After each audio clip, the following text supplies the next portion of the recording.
século XVI, um bispo português encomendou esta série de tapeçarias com a história de Édipo. É uma encomenda extravagante para um bispo. Aliás, no mundo inteiro não se conhece outro conjunto com este tema.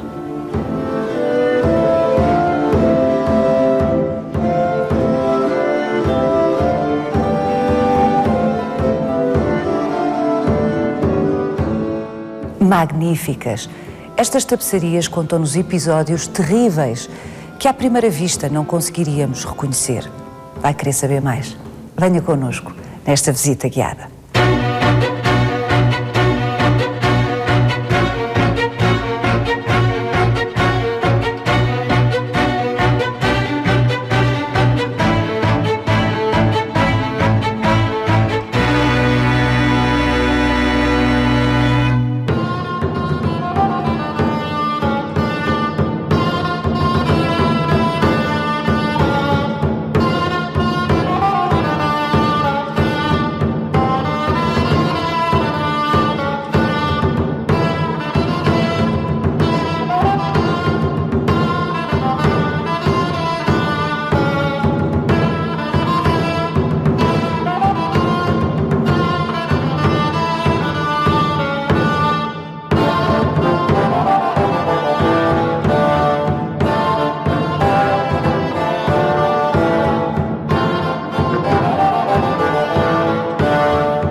Estas tapeçarias são um tesouro universal, em Portugal e em qualquer parte do mundo.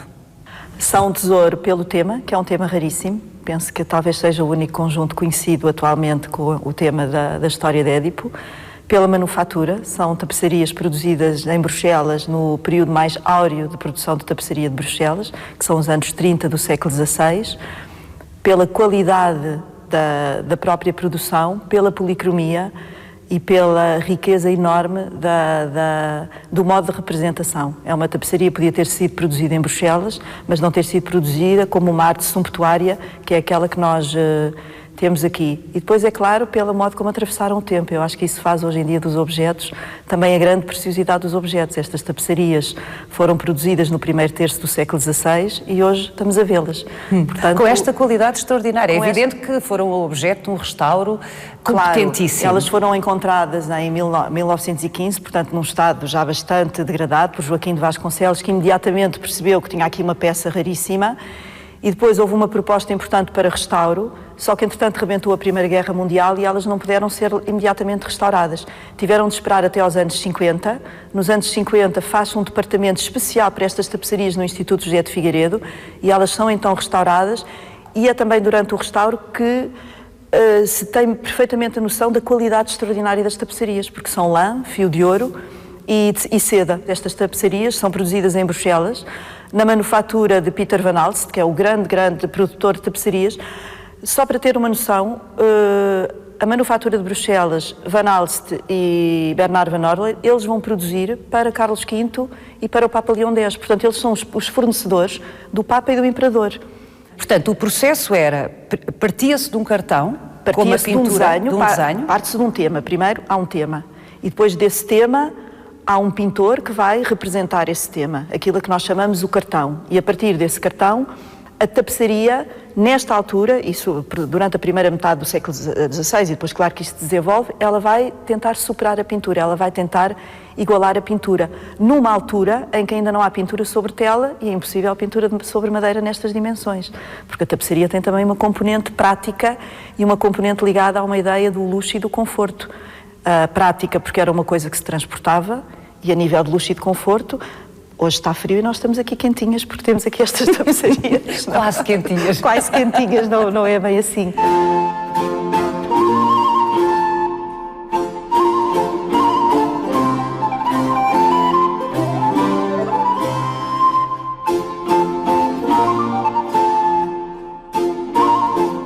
tapeçarias foram encontradas num estado lastimoso.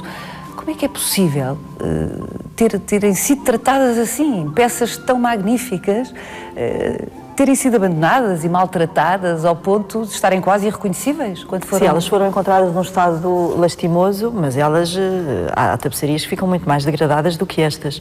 Mas a tapeçaria, logo pela sua particularidade física, o facto de ser um têxtil, é uma coisa que se embrulha, que se enrola, que se guarda e que se esquece facilmente. Mas antes de chegarmos às tapeçarias, temos de perceber também o contexto em que as coisas vão desaparecendo. Cada país tem o seu contexto, cada contexto geográfico tem a sua história. Se falarmos na Europa, falamos das guerras mundiais.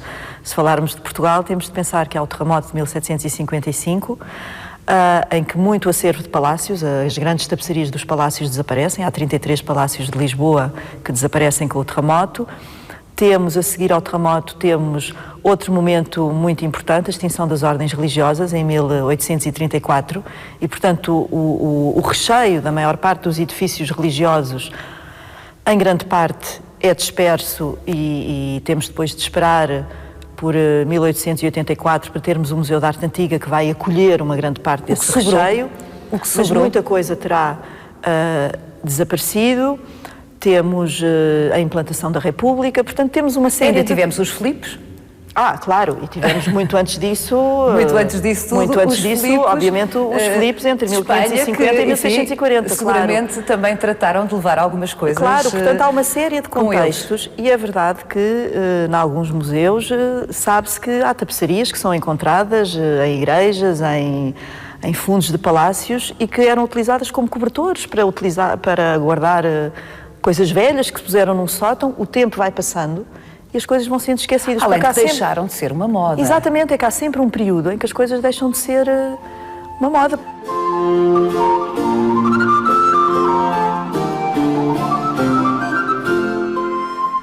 De um bispo esperar-se-ia que encomendasse um tema, as tapeçarias sim, mas um tema religioso, e ir beber à fonte da antiguidade clássica para encomendar uma história tão terrível como a história de Édipo, aliás, como grande parte dos mitos da antiguidade clássica têm uma dimensão terrífica, não é?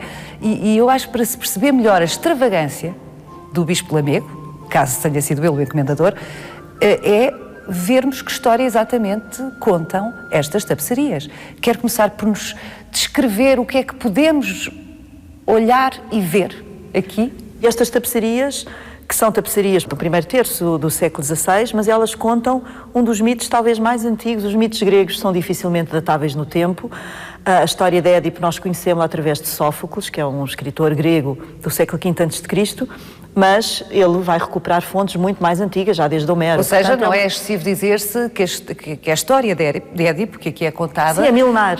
Sim, tem seguramente muito mais de 2000 anos, provavelmente sim. cerca de 3000 anos. Os mitos gregos não são datáveis verdadeiramente, nós não sabemos quando é que surge o primeiro. Quando é que começam essas histórias? Temos várias adaptações e a Idade Média vai recuperar muitíssimo o contexto clássico, provavelmente é o bispo de Lamego depois, como humanista que se interessa por esta cultura clássica, e por isso a tapeçaria do século XVI vai mostrar muitíssimo histórias que vêm da antiguidade clássica. O que é interessante nesta tapeçaria em particular, nas tapeçarias em geral e nesta em particular, é que a tapeçaria é uma banda desenhada, é como um filme. Portanto, aqui temos toda a história desde o nascimento de Édipo, não até à morte, mas até ao castigo que Édipo se vai infligir a si mesmo, a si próprio. Os pais de Édipo, que se chamam Jocasta e Laio, na realidade, antes de Édipo nascer, Laio achava que não podia ter filhos e Laio vai falar com o oráculo. São reis? São reis, exatamente, são os reis de Tebas, figuras importantíssimas. E, portanto, mais importante era terem descendência.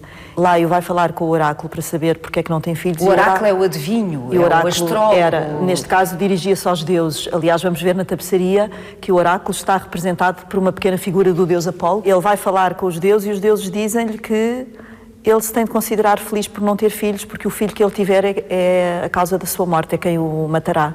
E, portanto, Laio decide que não tem filhos, mas depois, durante um banquete, já um pouco alcoolizado, a mulher acaba por engravidar e nós temos ali, então, o nascimento de Édipo, representado de uma maneira muito interessante, e nesse aspecto a tapeçaria quinhentista, e estas, obviamente, que temos o privilégio de ter aqui, são interessantíssimas, porque o século XVI vai pegar na Antiguidade Clássica e vai sempre representá-la contemporânea do século XVI. Nós olhamos para aqui e não pensamos na Grécia antiga, claro. Clássica, não pensamos em Sófocles quando olhamos para aqui. Pensamos numa corte europeia, renascentista, sumptuária, em que o têxtil tem imenso peso. E, portanto, é assim que é representado o quarto de Jocasta, onde ela acaba de dar à luz. Ela está ali deitada, debaixo de uma cama de docele. Vejam aqui esta aia que traz um jarro, que é também uma peça de ourivesaria, porque muitas vezes estas tapeçarias eram encomendadas por pessoas que eram também grandes colecionadores. Aliás, o bispo de Lamego foi também um grande colecionador, como era o rei Dom Manuel, que era um grande colecionador também. Portanto, temos aqui peças, tudo o que está aqui representado é um enquadramento sumptuário. Portanto, Jocasta acaba de dar à luz. Vejam que ela está com um ar um bocado triste, um bocado desesperado, porque o bebê acaba de lhe ser retirado. Porque Laio quer escapar à profecia dos deuses. O marido que consultou o oráculo. Quer escapar à profecia dos deuses, e a história clássica nisso é muito interessante. O humano nunca deve desafiar nem tentar escapar ao destino que os deuses já decidiram para ele, e, portanto, ele vai entregar a criança para ela ser morta. E ele está a entregar a criança a um cervo para que ele a mate. Mas o cervo tem pena da criança e não a mata, faz uma coisa que também é bastante cruel, mas bom, a antiguidade, os valores era pródiga na crueldade. São diferentes. Vai furar os pés de Édipo com vai furar os pés de Édipo e vai pôr ali uma espécie de umas cintas de couro e vai pendurar o pequeno Édipo na árvore. E daí talvez o seu nome, porque Édipo na etimologia significa pés inchados, pés magoados. E portanto ali está o bebê pendurado pelos pés. Era uma forma é o correspondente ao, por exemplo, ao abandono de Moisés na cestinha, do Moisés bebê. Toda a história antiga tem uma quantidade de abandonos. O príncipe Páris também é abandonado pelos pais para que a profecia de que ele vai disputar a guerra de Troia não se realize. Ele também é abandonado pelos pais no Monte Ida. A Branca de Neve é mandada matar depois toda a ficção. E depois as histórias exatamente, infantis, são todas devedoras destas histórias. Há uma espécie de arquétipos, na realidade, que vão viajando. Sim. São matrizes de uma história que na realidade se repete e se transforma e se atualiza. E que é inteligível por todas as gerações. E, portanto, são histórias milenares. E depois ali temos uns pastores, provavelmente aqueles que vão salvar Édipo, e que depois, na tapeçaria a seguir, estamos num segundo episódio deste filme, desta narrativa, desta banda desenhada, como queiram, na tapeçaria seguinte, o jovem Édipo vai ser entregue aos reis de Corinto.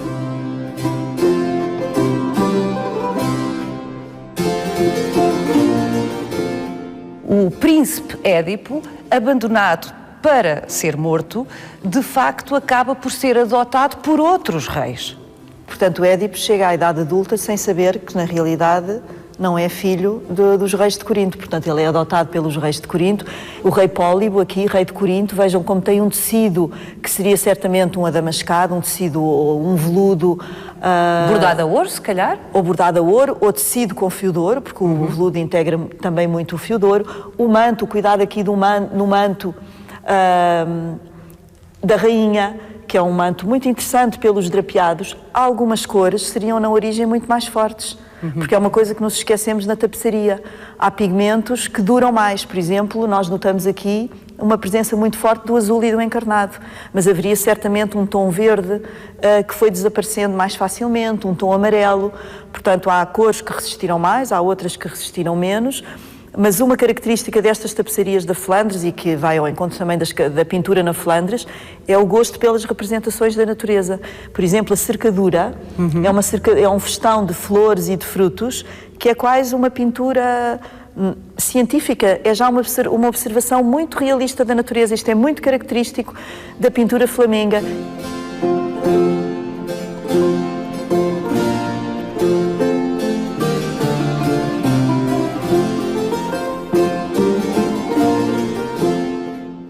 Terceiro episódio? Vamos para o terceiro episódio.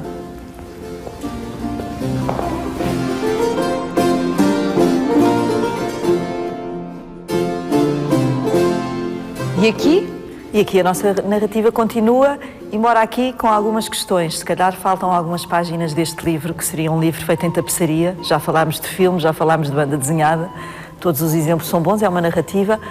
Porque aqui temos Um momento muito importante da vida de Édipo é que Édipo, como dissemos ali na outra tapeçaria, portanto ele é adotado pelos reis de Corinto, ele vai crescer na corte de Corinto perfeitamente convencido que é o filho dos reis de Corinto, do rei Pólibo e da rainha Mérope, e um dia num banquete alguém lhe revela que ele foi adotado e ele fica muito perturbado com isso e vai consultar o oráculo mais uma vez e o oráculo diz-lhe que ele vai matar o próprio pai e ele que não sabe que é ele fala com os pais e os pais dizem, não lhe revelam a verdade.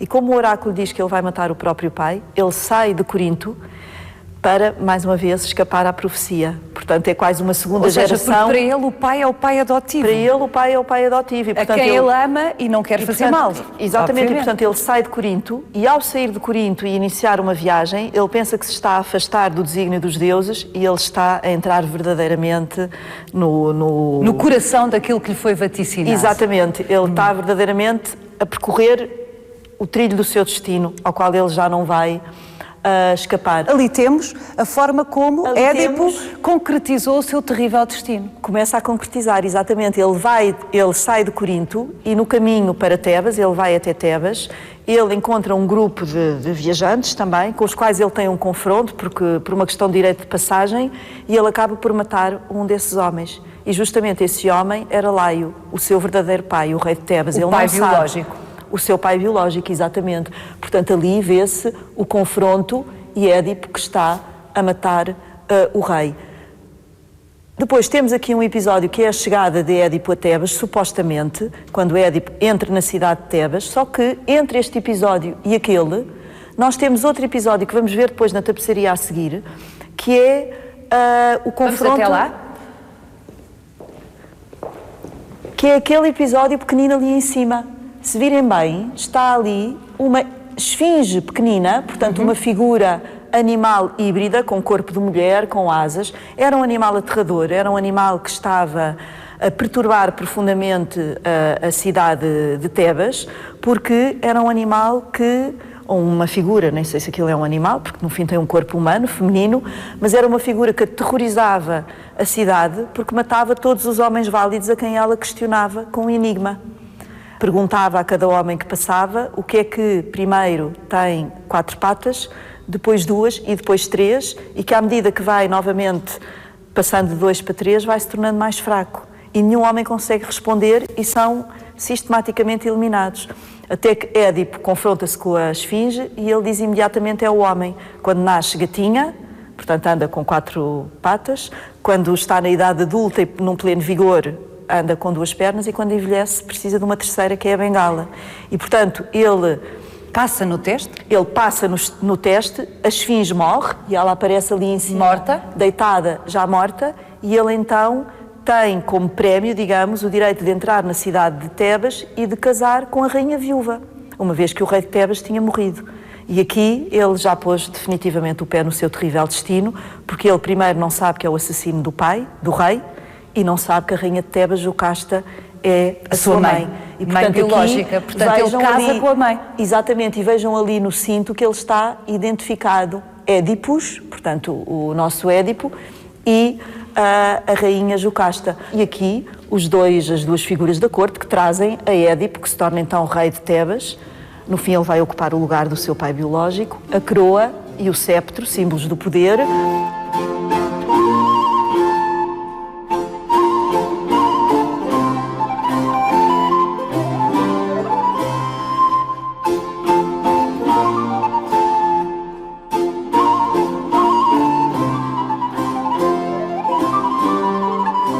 Depois de se ter casado com a mãe, eles têm 4 filhos, 2 raparigas e 2 rapazes. Portanto, passam vários anos e há uma peste que se abate na cidade.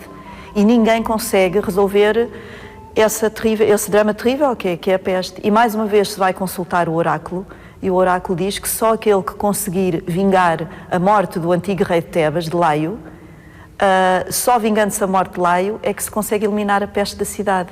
E é o próprio Édipo que quer absolutamente resolver esse problema, vingar a morte do rei, que ele não sabe que o rei é pai dele e não sabe que o rei foi morto por ele.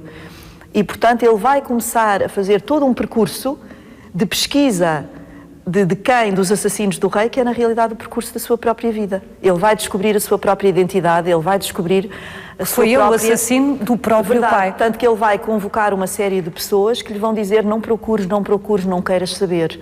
E ele ameaça essas pessoas e ele quer absolutamente saber a verdade, até que descobre que ele próprio foi o autor da morte do seu pai biológico e que ele casou com a sua mãe. A mãe, quando descobre que casou com o filho, enforca-se, portanto mata-se, e Édipo não se mata, mas não consegue enfrentar a terrível verdade do seu destino, e então com uma fíbula, que é uma espécie de alfinete com que se prendiam as túnicas e os vestidos, tira a fíbula do vestido de Jocasta, que é mãe e mulher dele, e cega-se a ele próprio, e é um temos de andar que para trás. Exatamente. Temos de andar para trás outra vez, por isso é que faltará provavelmente um elemento, e ali temos ele, que tem uma espécie de pauzinho na mão, a dita fíbula, e está-se a cegar a si próprio. Mesmo faltando alguma coisa, a história está cá. Nós temos um espaço narrativo do princípio até ao fim. Sugiro que nos sentemos agora para terminar esta conversa com um enigma. De resto... O da esfinge. Não é o da esfinge, mas é outro que eu temo que nunca tenha resolução, porque já não temos hipótese, dificilmente vamos ter hipótese de desvendar este enigma. E o enigma é, por que razão o bispo de Lamego, um bispo católico, encomenda, numa época onde a religião e a ortodoxia da religião era tão fundamental para a vida das pessoas, por que razão encomenda ele uma série com um tema tão pagão? Incesto. Uma história terrível de incesto. A que propósito? Tudo aponta para que as tapeçarias possam ter sido encomendadas pelo bispo de Lamego, quando se tenta perceber quem é este bispo de Lamego, Dom Fernando Vasconcelos, que é bispo de Lamego de 1513 a 1550 e que vai acumular o arcebispado de Lisboa também de 1540 a 1550. E sabemos que era sobretudo um humanista. Este aspecto do humanista é importante porque muitas vezes esquecemos que é nas comunidades religiosas e é nos meios religiosos que a cultura clássica foi mais preservada. Esta ideia que nós temos de diferenciar pagão e cristão, na realidade, se a cultura clássica chegou aos nossos dias, é porque ela é preservada naqueles que escreviam, que copiavam, que a mantinham e nas comunidades, obviamente, religiosas. E isto é válido para muitas obras clássicas. Todas estas obras vão adquirir, em contexto cristão, um caráter moralizador. E é esse o meu ponto. Eu percebi que era aí que queria chegar. E depois, paralelamente, sabemos também, para chegarmos à corte e se perceber bem, o bispo de Lamego, para lá do humanista, ele tem uma função importantíssima junto da educação moral, e penso que não só moral, da educação num sentido mais vasto, mais completo, dos príncipes, não só na corte do rei Dom Manuel, como depois também na corte do rei Dom João III. Ou seja, ele vai acompanhar, de um modo muito próximo, o casamento do rei Dom Manuel com uma jovem, que é a futura rainha Dona Leonor, que era a noiva do seu filho, futuro rei Dom João. Portanto, o rei Dom João III, o futuro rei Dom João III, tem uma noiva, que é a rainha Dona Leonor, irmã de Carlos V, da Áustria, e essa princesa o noivado vai ser cancelado com Dom João para que ela case com o pai de Dom João. Eles têm 30 anos de diferença. Eu vou caricaturar para se perceber melhor. Sim. Dom Manuel I toma a noiva do seu filho. O filho, evidentemente, não há notícia disso, mas percebe-se com facilidade que fica muitíssimo desgostoso, até porque era lendária a beleza de Dona Leonor. Quando o pai, Dom Manuel I, morre, poucos anos depois, Dom João III tem a tentação de voltar a estabelecer o noivado, abruptamente interrompido pelo pai, com aquela que, entretanto, é a sua madrasta. Aquilo de que há documentação é que Dom João III tem uma atenção especial para a rainha viúva, que era muito jovem, que era mais jovem do que ele, aliás. Onde entramos no domínio da hipótese é considerar que o bispo de Lamego, que tinha essa posição estratégica na educação e no aconselhamento, primeiro do príncipe e depois do rei Dom João III,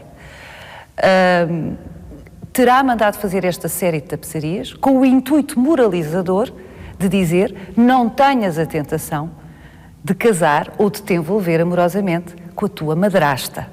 E aqui haveria uma relação com a história de Édipo, onde Édipo casa com a sua mãe. Claro.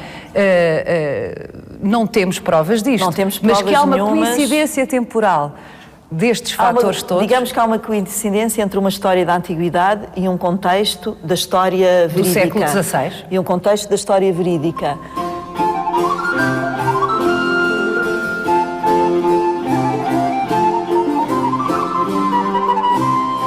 Nós estamos sempre aqui num equilíbrio e num desequilíbrio ao analisar esta tapeçaria, porque é verdade que os temas clássicos eram muito comuns, mas é verdade que é a série mais completa que se conhece atualmente com Édipo. Há algumas representações em tapeçaria de Édipo, mas são fragmentos, são coisas pequenas. Uma série assim que conta a história de Édipo... É única no mundo, que se saiba. Conhecida é única, sim, exatamente. E é um facto também documentado, também, que havia um burburinho entre o povo, um mal-estar quando Dom Manuel I morre e Dom João III começa a visitar insistentemente a madrasta, a rainha viúva. Isso está documentado. O povo incomoda-se, as elites perturbam-se porque lhes parecia... E é possível que o Bispo Lamego tenha encomendado as tapeçarias. Eu não sei se ele terá feito essa relação, porque um historiador nunca pode viajar no tempo, nós só podemos trabalhar com os elementos que temos e a hipótese é sempre uma enorme tentação para qualquer historiador, construir uma história, dar-lhe um princípio e um fim. Mas há uma coisa que nós sabemos, é que o Bispo de Lamego encomendou tapeçarias e descreve tapeçarias, porque isso está documentado. Nós sabemos era que alguém muito culto, era alguém um príncipe muito culto e era alguém renascentista, de facto. que se interessava. Agora, o porquê do tema, isto só para dizer que tudo pode convergir para que essa justificação se pudesse confirmar. A intencionalidade na escolha dos temas e a raridade, nem é a raridade, tanto quanto sabemos, a exclusividade deste tema aplicado a uma série de tapeçarias, conduz-nos à pergunta inevitável, que ficará seguramente sem resposta, como aqui já nos foi dito, não temos documentos que o provem, mas é a pergunta inevitável: que intenção teria o encomendador quando pede especificamente esta série de tapeçarias com o tema terrífico, incestuosíssimo de Édipo?